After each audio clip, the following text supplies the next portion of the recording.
Bonsoir tout le monde. Merci de votre présence. Je suis très honoré de vous livrer une réflexion sur l'intégration des étudiants internationaux pendant et après leurs études.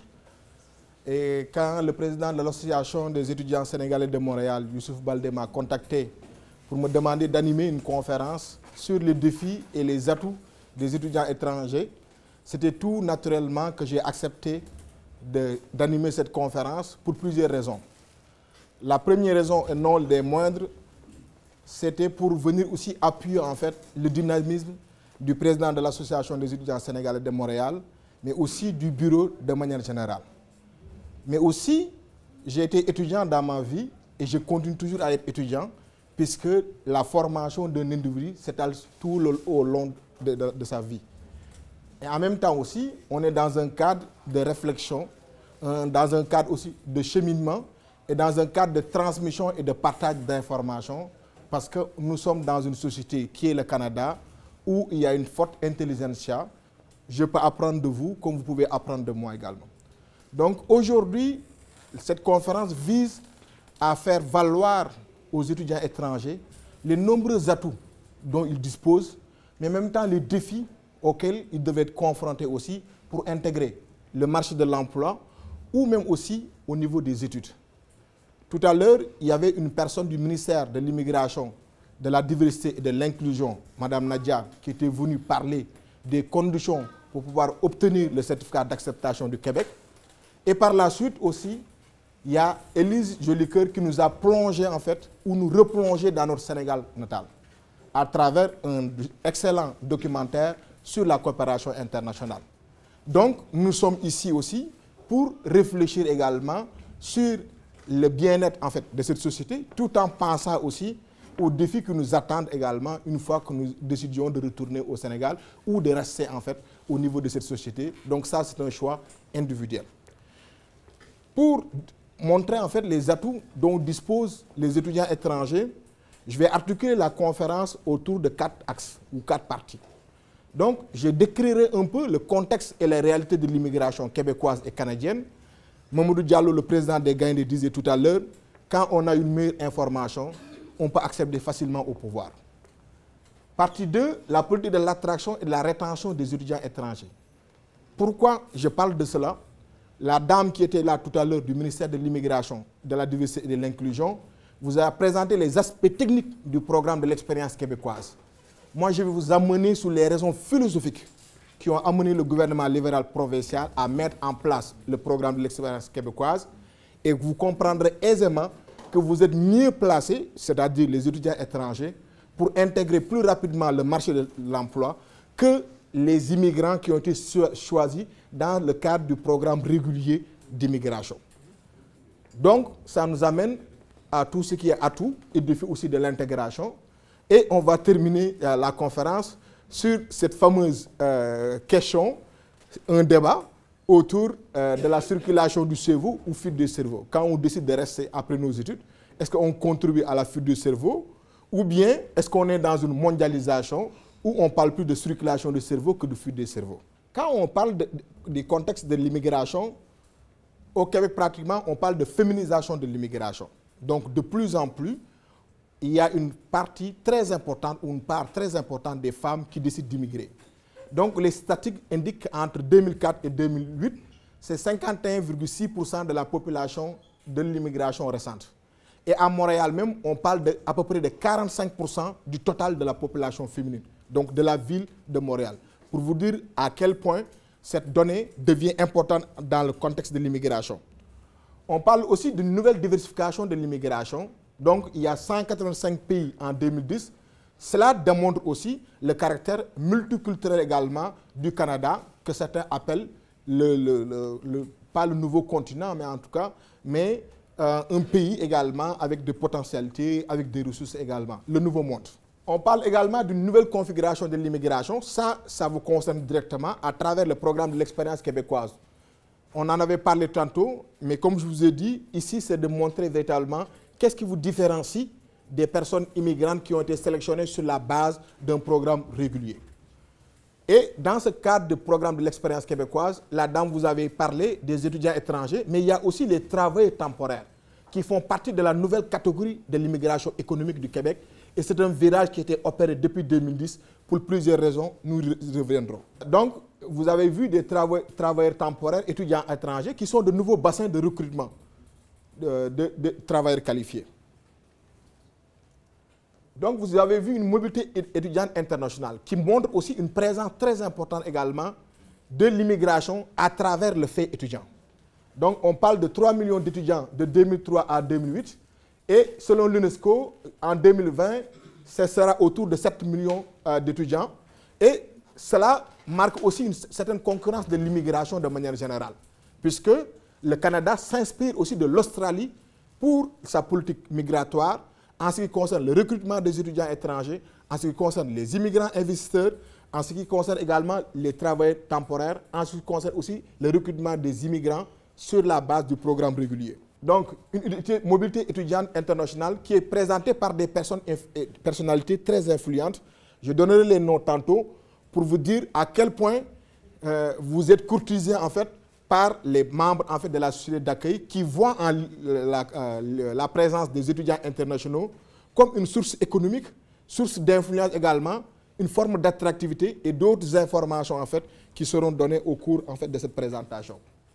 Donc, mais aussi le Canada ou le Québec d'une manière générale accueille en fait l'immigration dans une perspective interculturelle puisque quand on arrive dans une société, il y a en fait un certain nombre d'éléments, un certain modèle d'intégration, nous y reviendrons tantôt également.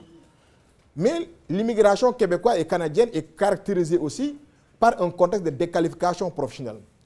Quand Youssouf Baldé a lu en fait deux de mes articles qui ont été publiés dans le journal Halima, la déqualification professionnelle et la précarisation des immigrants, travailleurs qualifiés. L'autre article, c'était en fait sur accélérer l'intégration des immigrants. Youssouf me disait, mais nous vivons la même chose que les immigrants qui ont été choisis sur la base en fait, régulière de l'immigration. Donc ça m'a amené à une certaine réflexion. Si les étudiants étrangers vivent la même situation, donc de chômage, de racialisation de la pauvreté, de précarisation, de salaires très bas, peut-être que aussi au niveau de leur démarche, il y a des éléments qui ne sont pas maîtrisés ou qui ne peuvent pas valoriser d'une certaine façon devant un employeur, puisque c'est important de séduire, convaincre et rassurer un employeur. Peut-être aussi quand ils vont chercher un emploi, il y a une façon aussi de présenter le CV qui ne correspond pas aux normes et règles québécoises, malgré qu'ils soient dans cette société et que aussi le simple fait d'être en contact avec des réseaux privilégie également le recrutement. Peut-être aussi ils n'ont pas été bien encadrés, bien coachés. Peut-être aussi ce n'est pas aussi une question d'être au bon moment, au bon endroit. On en reviendra également.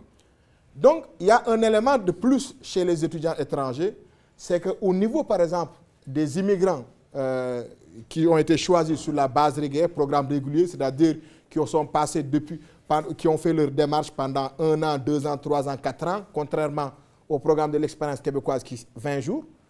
Donc, ces immigrants-là, on leur demande en fait une formation de mise en niveau, de formation d'appoint par les ordres professionnels et les employeurs. Les étudiants étrangers ne sont pas considérés par cette situation parce qu'ils sont déjà dans des formations qui répondent aux besoins et aux exigences des employeurs québécois. Quand on arrive aussi dans une société, évidemment, on intègre aussi un débat. Donc, le débat aussi, c'est un contexte identitaire, puisqu'on est étudiant étranger, mais malgré le fait qu'on soit étudiant étranger, quand il y a des débats qui se posent, on est d'une façon ou d'une autre aussi interpellé par ce débat, qu'on soit étudiant, parce que quand quelqu'un vous rencontre dans la rue, il ne sait pas si vous êtes étudiant ou si vous êtes immigrant de certaine façon, d'où une certaine compréhension en fait, du modèle identitaire en fait, qui existe également. Le temps ne me permet pas d'approfondir en fait, ces éléments et tout, mais peut-être on aura l'occasion dans la période des questions d'y revenir là-dessus, mais il y a une certaine particularité, une certaine spécificité également du modèle d'intégration québécois. Pourquoi aussi? Parce qu'il y a un besoin d'une nécessité de redéfinir également ce modèle d'intégration, puisque la diversité devient de plus en plus grande. Et la diversité qui est une source de richesse peut amener parfois aussi des tensions. Ce qui fait qu'il faut, d'une certaine façon, s'entendre sur une façon de vivre, ce qu'ils appellent le fameux vivre ensemble harmonieux, mais en même temps aussi sur un certain nombre de codes culturels, sur un certain nombre de règles. Donc, sur le plan ethnoculturel, il y a plus de 215 origines ethniques du Canada, selon le recensement de 2006. Moi, je me base la plupart du temps sur le recensement de 2006. Djibril est là comme chercheur, comme enseignant, il comprend pourquoi. Parce que le recensement de 2011 est biaisé d'une certaine façon. Puisqu'on a eu affaire en fait à non pas un questionnaire qui était long et obligatoire, mais aussi volontaire. Et même les petites communautés se sont offusquées du fait que le recensement ou en fait l'échantillonnage de 2006 où les critères soient changés et tout. Donc, le recensement de 2006 est beaucoup plus exhaustif, beaucoup plus crédible pour les chercheurs et pour les analystes. Mais cela ne va pas empêcher parfois qu'on fasse une comparaison avec le recensement de 2011. Donc 19% de la population canadienne également, une ethnicité ou une diversité qui va être encore beaucoup plus grande dans les années à venir, selon les projections d'ici 2031. C'est pourquoi dans le débat identitaire, il y a une certaine crainte et tout, parce que les gens vont dire, ben, écoutez, de plus en plus, l'immigration va prendre une très grande place, ce qui est une très bonne nouvelle.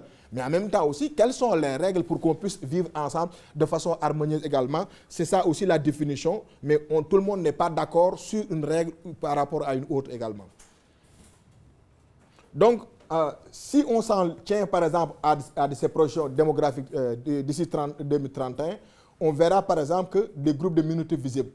Les groupes de minorités visibles sont définis en fait par la loi comme des personnes qui appartiennent par exemple ou qui sont originaires de l'Afrique, d'Haïti également, du Maghreb également, les Sud-Asiatiques. C'est ce qu'on appelle les minorités visibles. Ça, c'est sur le plan juridique.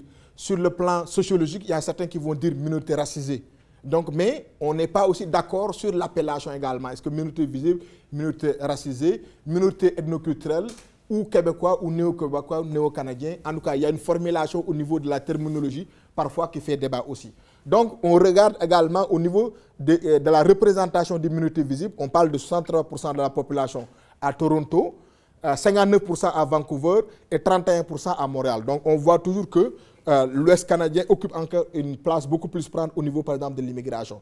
Donc, les modèles d'immigration, vous les voyez ici. Comme je vous ai dit, le temps ne va pas me permettre d'aller en profondeur sur ces concepts-là. Mais on parle de melting pot aux États-Unis.